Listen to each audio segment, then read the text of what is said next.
Before Lake Marion or Lake Moultrie shimmered across the map, South Carolina imagined connecting the Santee and Cooper rivers to power a modern state. Together, the lakes cover more than 170,000 acres, joined by a 6.5-mile canal. From 1939 to 1942, the Santee Cooper project promised hydroelectric power, jobs, and a path out of the Depression. The two new lakes were named for Revolutionary War generals Francis Marion and William Moultrie. Their names carried the language of victory and patriotism, as if the project itself were another kind of battle, this time against nature and poverty. But progress is never free. For some, it meant light for the first time. For others, it meant losing the only home they'd ever known. To understand that balance between promise and loss, I spoke with two historians, Dr. Thomas Hart, whose research follows how federal power met local lives during the New Deal, and Dr. Kelsey Moore, whose work explores memory, race, and the human cost of progress in the Santee Cooper Basin. You have these two areas, Lake Marion and Lake Moultrie. Um, what's the difference between the two lakes in the sense of these communities? Like, was one area more had more landed families, or was an area more like, were there actually towns, or were there more like communities that these two areas were made up of? There were, yeah, more communities than towns. You know, I think it's people often talk about for the towns under the lakes, and it's important to keep in mind that these lakes are very shallow. So you talk about Lake Jocassee, for instance, which is over 300 feet deep, and those valleys that were flooded. There were people living there, and their homes were moved. They were torn down. They were set on fire, depending on the family and the situation. There weren't really towns so much that are like under the lakes, as much as there were homes and communities in small villages throughout the lakes that were displaced. They had to pick up and move. And some of them picked up and moved their houses. Some of them took their houses down board by board. Others simply let their houses, deteriorate or were set on fire or cleared, and they simply picked up and moved elsewhere.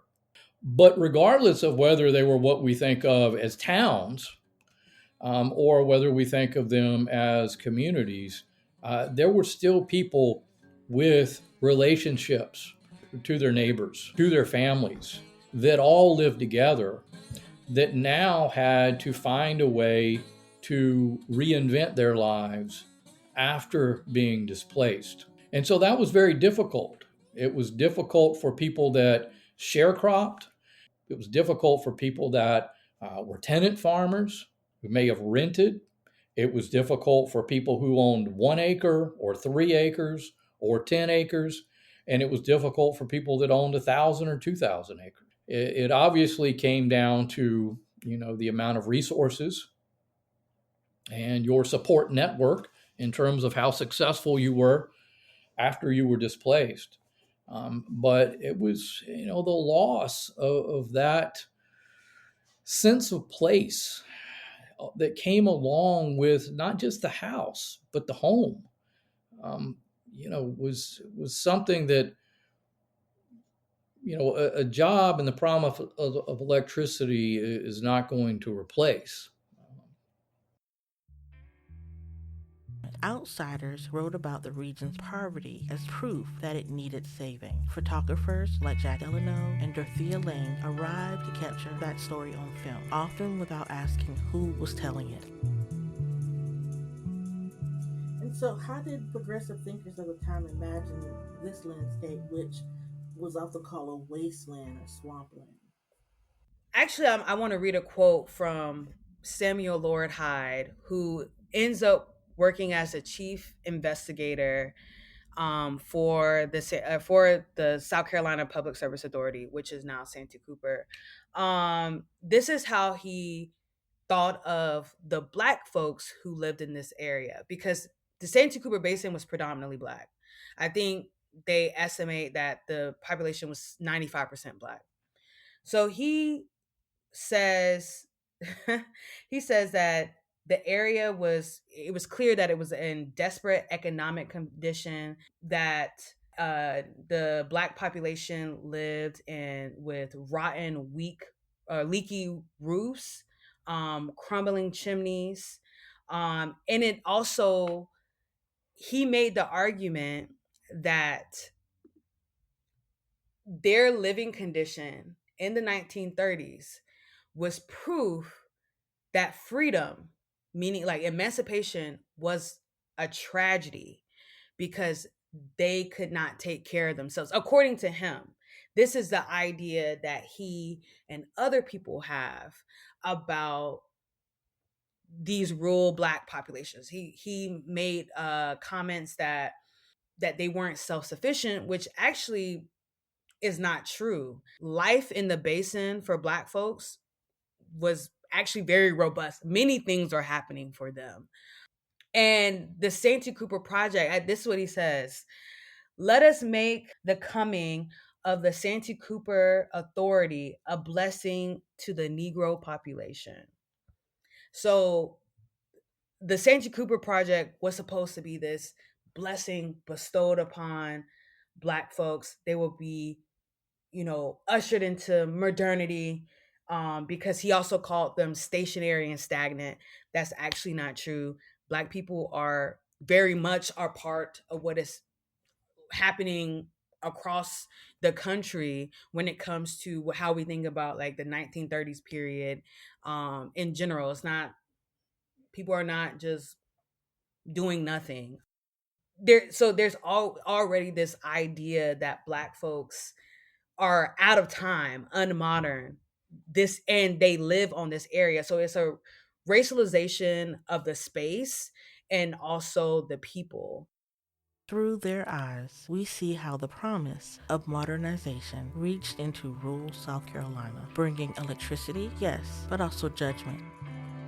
I'll give you a quote of one Charleston architect who viewed Berkeley County when asked about Berkeley County, the area that would have been flooded, who said, quote, "A region of deserted fields growing up in forest, of ragged, dying gardens, and grim, cold, pathetic houses solemnly awaiting their doom by dilapidation."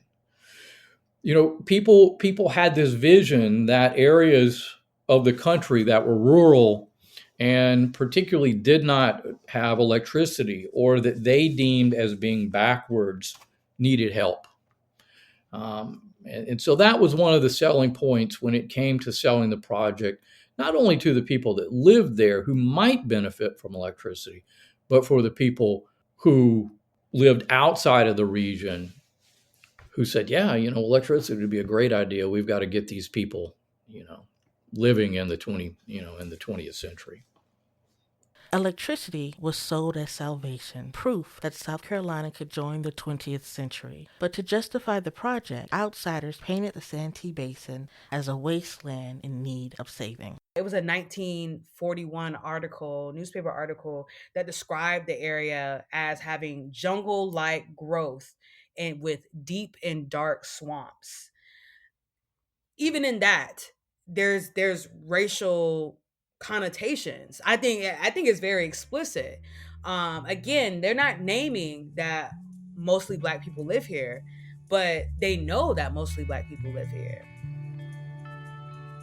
The few white folks that lived in this area really were some of the most staunch opponents against the project, because they were very upset with how white progressive leaders in like Charleston and whatnot talked about the area, because it was actually a descendant of a white slave owning family who was actually upset about people calling the area a wasteland, because they wanted people to remember that this is where beautiful plantation homes were. And this was a once prosperous area. During the Great Depression, no black representatives served in South Carolina's legislature. Decades of Jim Crow laws, poll taxes, literacy tests, intimidation kept African Americans from the ballot box. So when the state weighed progress against people, only certain voices were heard. Wealthy white landowners won concessions, graves carefully moved, better compensation, while many black families lost nearly everything. And yet, the same question echoed across color lines. Was this right or simply inevitable? So it's a tension between white slave owning families and white progressives, democratic progressives, because of how one has an attachment to the old South, and the other group is trying to usher in a new South. But what's interesting about the Santee Cooper project, though, they're able to come together because the authority was able to make concessions for white or descendants of slave owning families. They made some concessions. Some of the houses, the plantation homes, got removed. All of their graves got removed. They were able to still get something out of it. They got money. They got compensated pretty well, in ways that black folks didn't. So, but again, I feel like I'm going on and on. Well, no, I think that's really important to go on and on, because then that makes you wonder about the communities that were living in this area, and you're talking about the families who were the descendants of the enslavers. Well, how did tenant farming and connections to the rice plantations shape the lives of the people who are now, like, I guess, three generations removed from slavery, would you say? Mm-hmm. If not, actually, some people who are probably like just out, like older generations, because it's multi-generational that are Right. living in these different areas. Right. Like, how did the impact of the past affect them in at that time? I think they estimate that there were 901 black families, so that's around 4,000 people. Um, and so there there are many things happening for black communities in this area. And I'm using the term black communities because one thing I don't want to make it seem like is that the basin is just one area that is just monolithic. There are a lot of things going on. So there are black landowners. It's about 10% of black folks in the area they own land. So that's about like 400 people. The largest black landowner, his name was Joseph Cooper. And he's actually kind of controversial because he had black tenants. And in this interview that I read, some of the black tenants didn't really care for him. They call him the money man. He cared about his money. Money man. Uh, so there are prominent black landowners in the area that the authority have to contend with once they need to acquire land. But of course, the majority of folks are tenant farmers or renters. And as we know, this is a legacy of emancipation. Once slavery has ended formally, uh I'll go back to how black communities are functioning. um Tenant farming is a thing. Some still live on former plantations like Ophir, Hog Swamp, or I should say they live on land that was once the plantation, because land ownership in this area for white people has changed drastically too. After the Civil War, many of these families could not afford to maintain property. By the advent of the early 1900s, there are lumber companies that have come in to buy land. Northern financiers have bought land. Um, so some of these old plantation land is not even owned by the white families that once owned it. It's owned by some other entity. And so that that becomes relevant when it's time to remove cemeteries, because some of these plantation cemeteries, they're not like, the land that they're on is not owned by black folks.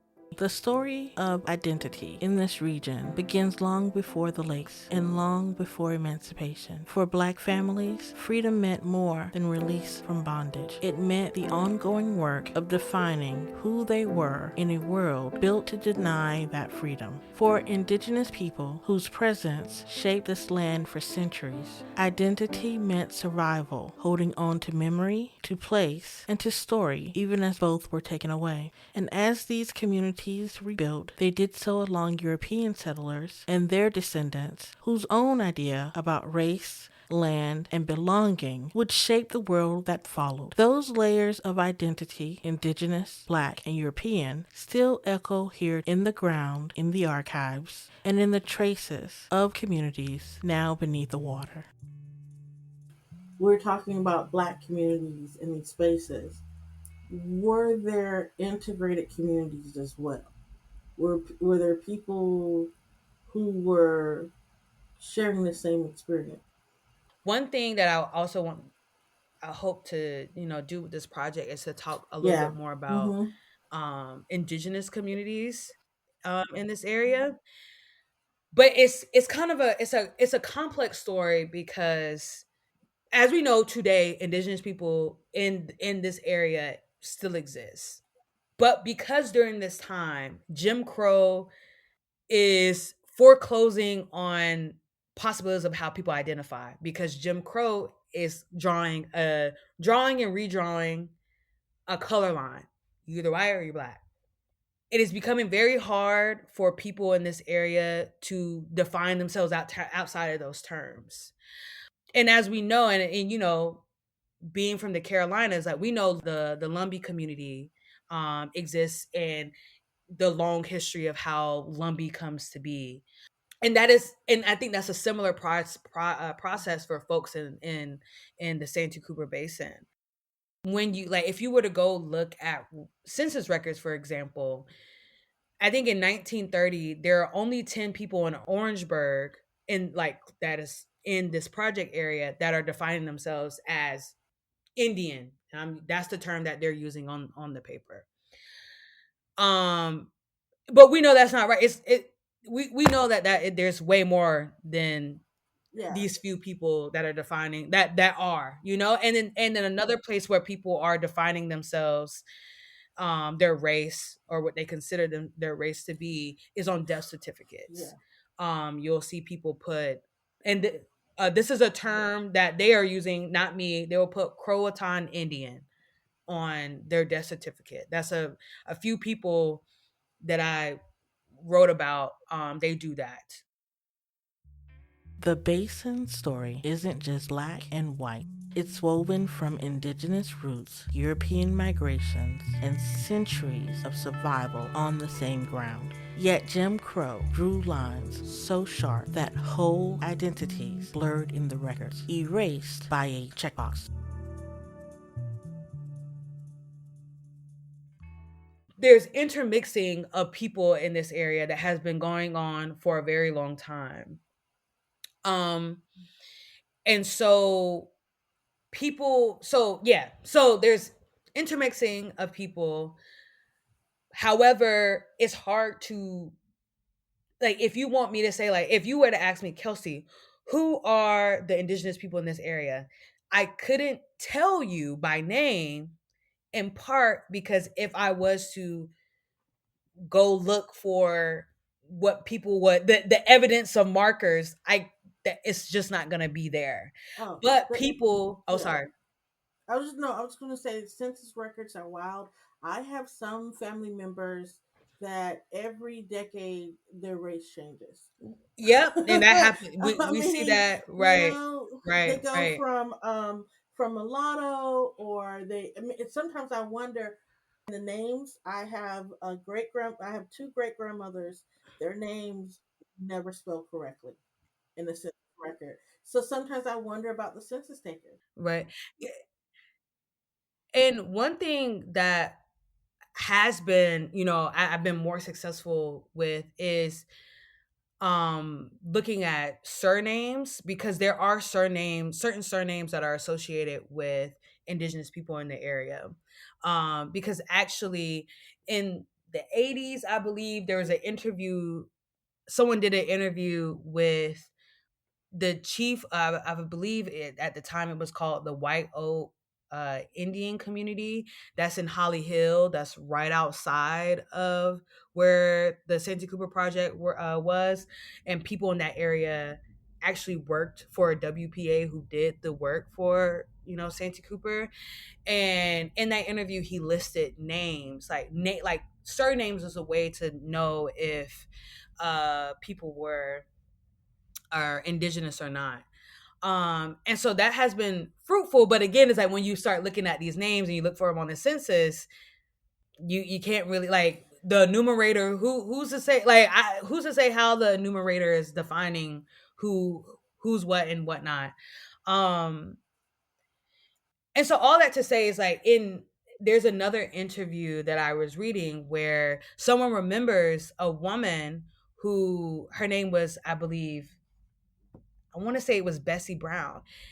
And he was saying, like, she was this indigenous woman who, like, just knew everyone in the community, who was living among mostly Black folks. And that's the thing. I think it's like, you can be Black and indigenous. I think that is something that, people struggle with a lot.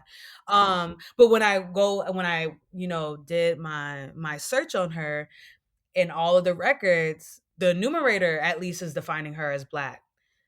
All of this to say is that Black identity in this area is very complex. There's Black indigenous folks, there are Black folks, and I guess how people would define that as is people who were once enslaved or descendants of enslaved folks. But there are also different kinds of settlements in the area. But there are some post-war settlements. So Black folks who moved off of, former plantation lands and created other communities, like Newlands is a area. There were also a community of, like, descendants of free Blacks in the area, because one prominent free Black woman from, like, the 1700s, 1800s, her name was Free Kate.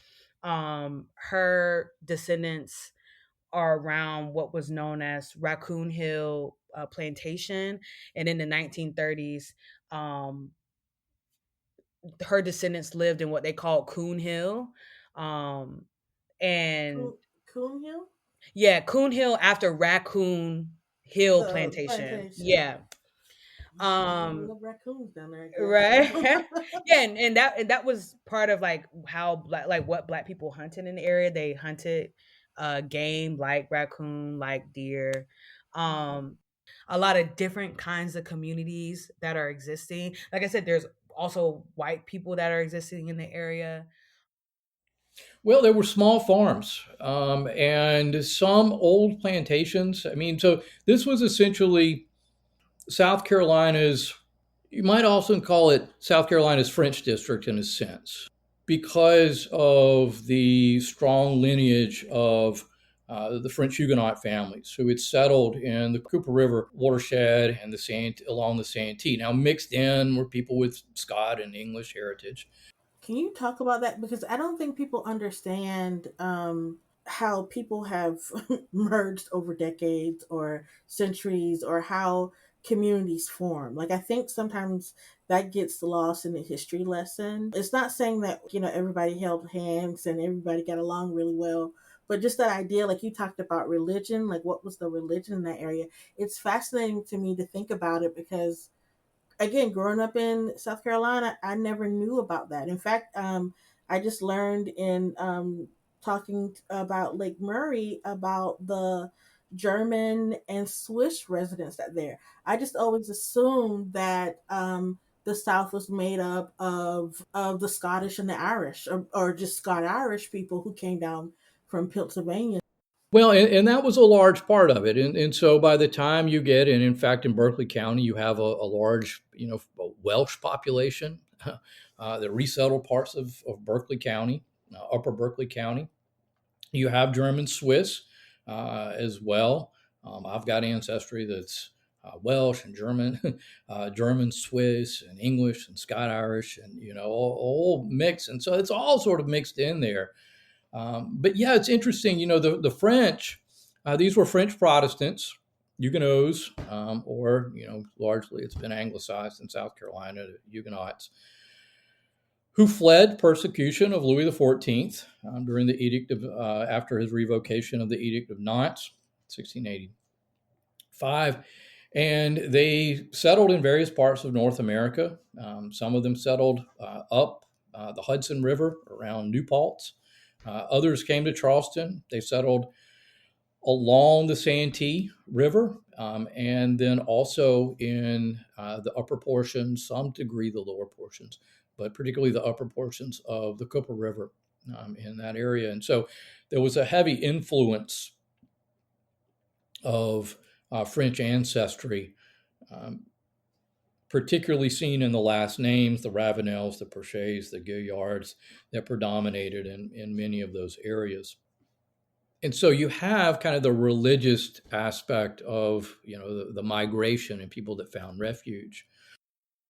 Not everything could be carried forward. Some memories were anchored to the land itself.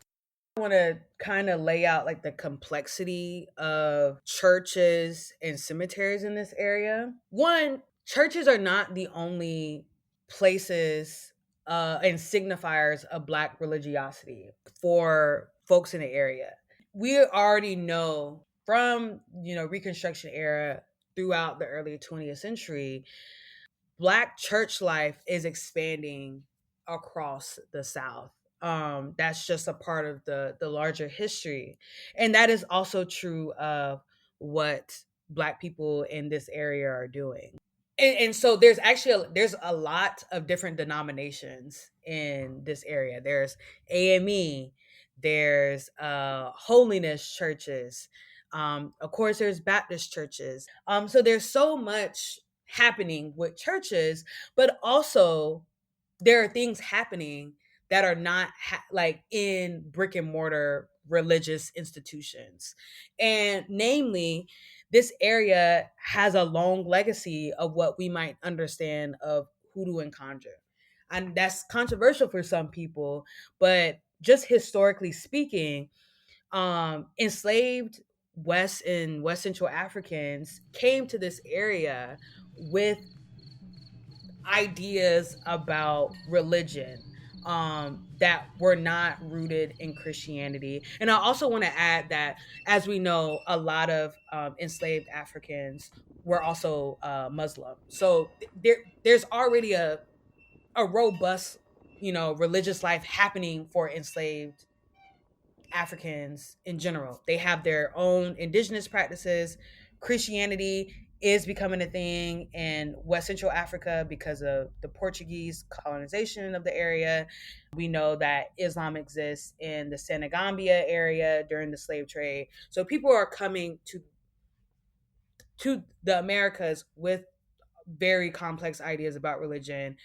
But more specifically, and historians like Raz Michael Brown and Jason Young write about how the Low Country, South Carolina, is a space where Congo epistemologies and cosmologies are being received and also transformed. And Congo epistemologies, for some, is one of the many roots of what we now know as hoodoo and conjure. So that still exists in the 1930s during this time. You see it in the cemeteries. You see it in other practices that people briefly mention. In churches, whether brush, arbor, or brick, people carried faith, music, and memory to the new places they would call home. I do want to slow down. Churches are able to be saved because they are easily recognizable institutions. And what do I mean by that? They have deeds. When the authority is trying to buy land, they can buy the land, and Black residents are able to negotiate the purchase of this land because they have a deed. property ownership, especially for certain denominations like AME, that was actually an important tenet of how these churches were organized, which makes sense because these are folks who were formerly enslaved.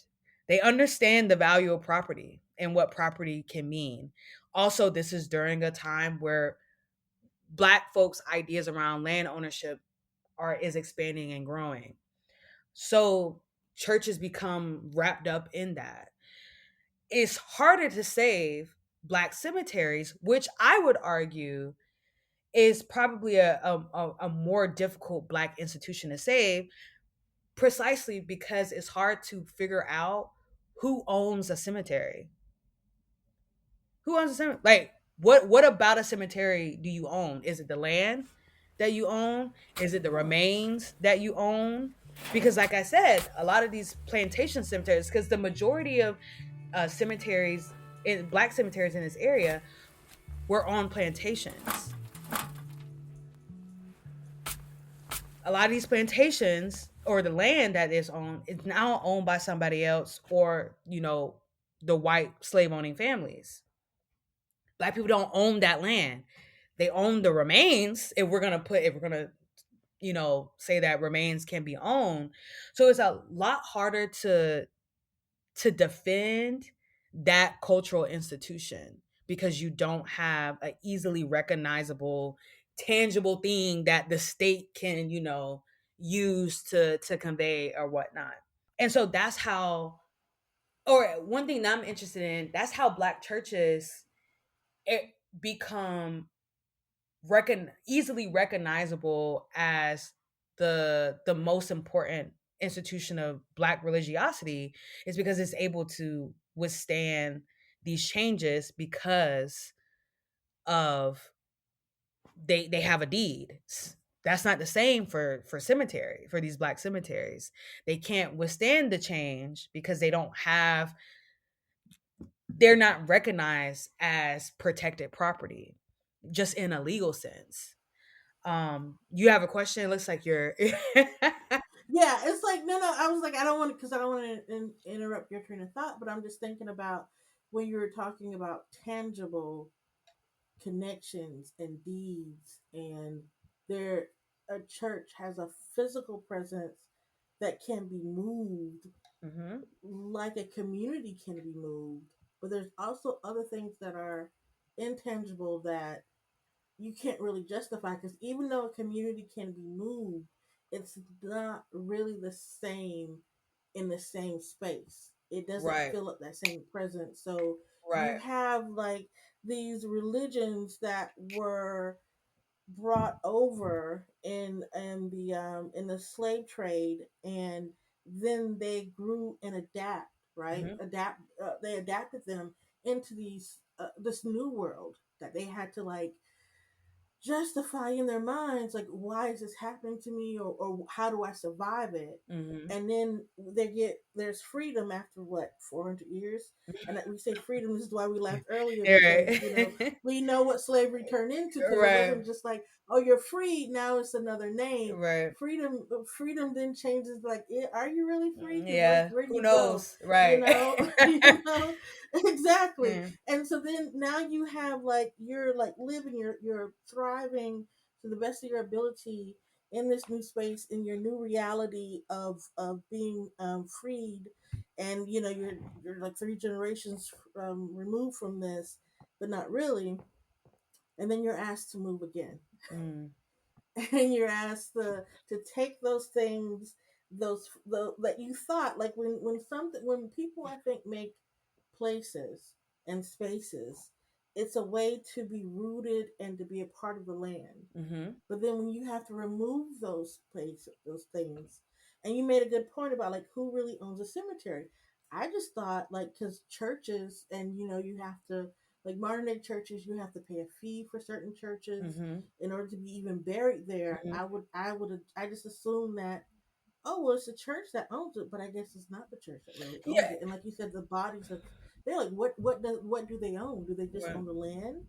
Do they own the gravestones? Right. Good thought.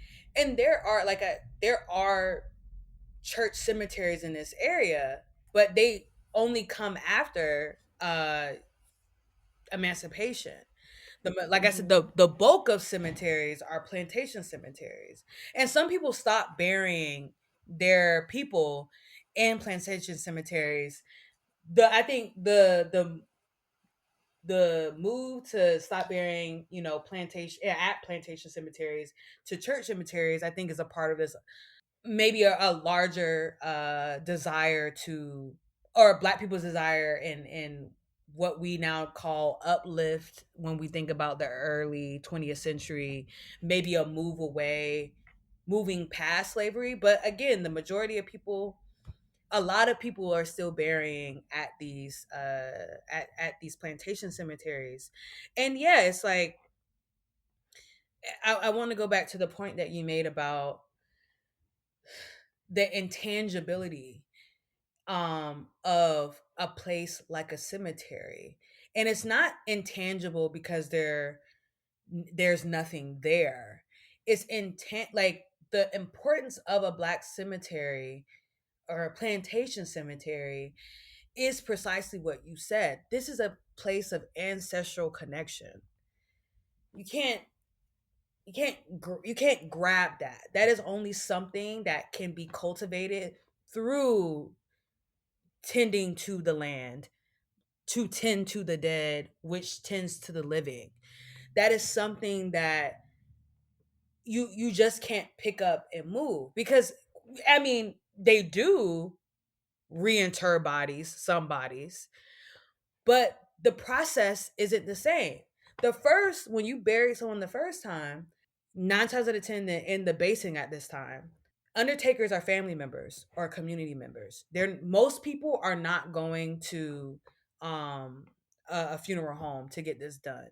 That comes more for people in this basin after this project, so 1940s and beyond. But the majority of people are using family members as undertakers. They're probably practicing, other things as they're burying. They're probably covering mirrors. When I had an interview with someone from the area, she talked about like the importance of clocks. You stop the clock at the time that the person passes away. Also, getting clocks for the headstone, if you could afford one, was also important, because the time at which they passed away, that's the time that's on that clock. And also, clocks are of a part of a longer genealogy, again, of these Congo cosmologies, because time is cyclical. When you represent a Congo cosmology, is usually represented in a cosmogram that is circular. Time, it was going counterclockwise. So you're born, you live, you pass away, but then you are transformed in the afterlife, preparing for a rebirth. That is what that symbolizes. And so we see that, even, again, I talked to this person a couple of months ago, and they were born after the Santee Cooper project. Clearly that same idea existed for a very long time. So part of that intangibility, because Black, you just cannot replicate that is something that then gets scripted as being unmodern, thus it justifies its removal. And the only thing that can last or be permitted to last is a church. Other kinds of Black religiosity gets scripted out. It's out of time. But it really was never out of time. It just wasn't what the state could,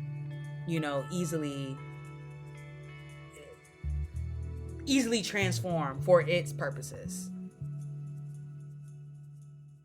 Next time on Made in Carolina, we look at what remains in the water, the land, and the stories that people still tell. You've been listening to Made in Carolina, created, produced, and hosted by me, YleArkisto, featuring interviews with Dr. Robert Hart and Dr. Kelsey Moore. Original music by Sister Sai, additional sound effects from freesound.org. Website by Tiffany Macer-Bass. Visit madeincarolinapodcast.com for show notes and more stories waiting under the water.